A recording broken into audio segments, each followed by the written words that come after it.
আসসালামু আলাইকুম রহমতুল্লাহি ওয়া বারাকাতুহু। আমি আছি জিএসএম ফারাবি, আপনারা দেখছেন জিএসএম ফারাবি ইউটিউব চ্যানেল। এই ফোনটার সমস্যা হচ্ছে, এটা ফোনের মডেল হচ্ছে স্যামসং জেড 33। তো এই ফোনটার সমস্যা হচ্ছে চার্জ হয় না, অর্থাৎ চার্জিং যে ভোল্টেজ রয়েছে 5 ভোল্ট সেটা পাওয়া যায় এবং এখান থেকে এই কানেক্টর পর্যন্ত 5 ভোল্ট এসেছে। এরপরে ব্যাটারি কানেক্টরে যে ভোল্টেজটা পাওয়া যাবে সেই ভোল্টেজটা এখানে মিসিং রয়েছে।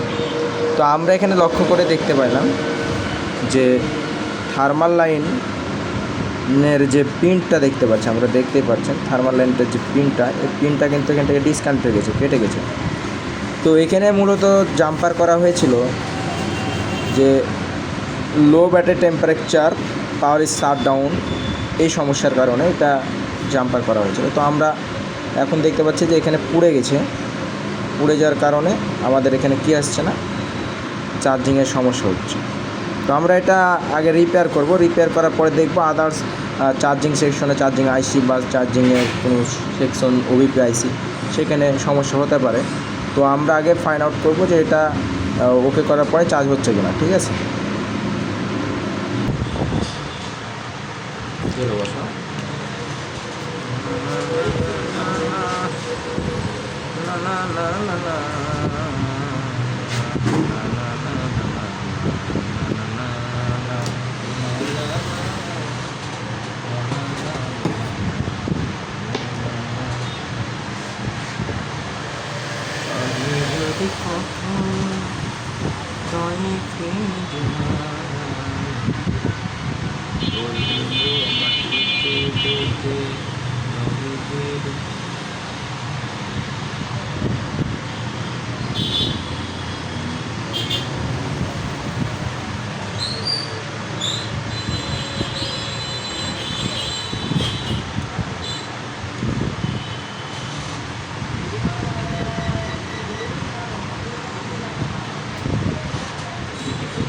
তো আমরা এখানে একটা পয়েন্ট তৈরি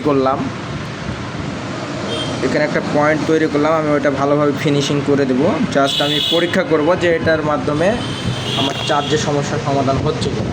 যদি না হয় সেক্ষেত্রে আমি এটাতে করব।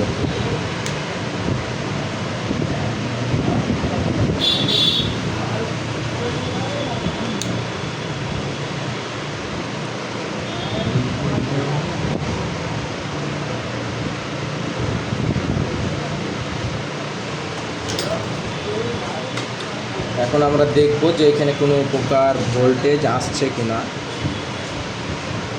দেখতে পাচ্ছেন আমাদের এটা সমাধান হয়ে গেছে, কিন্তু এখানে ধরো মিটারের দিকে ধরো, দেখুন আপনাদেরকে ভালোভাবে দেখানোর চেষ্টা করছি।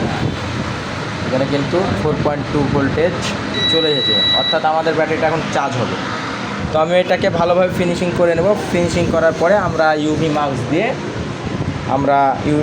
সেখানে ভালোভাবে এটা ক্লিন করে ফেলবো, সুন্দরভাবে জাম্পার করব। তো স্যামসং জেড 33 এর ফোনে যদি আইডি বা থার্মাল ডিস্টার্ব হয় সেক্ষেত্রে কিন্তু আপনাদের চার্জ নেওয়া অফ হয়ে যাবে। ঠিক আছে, ধন্যবাদ।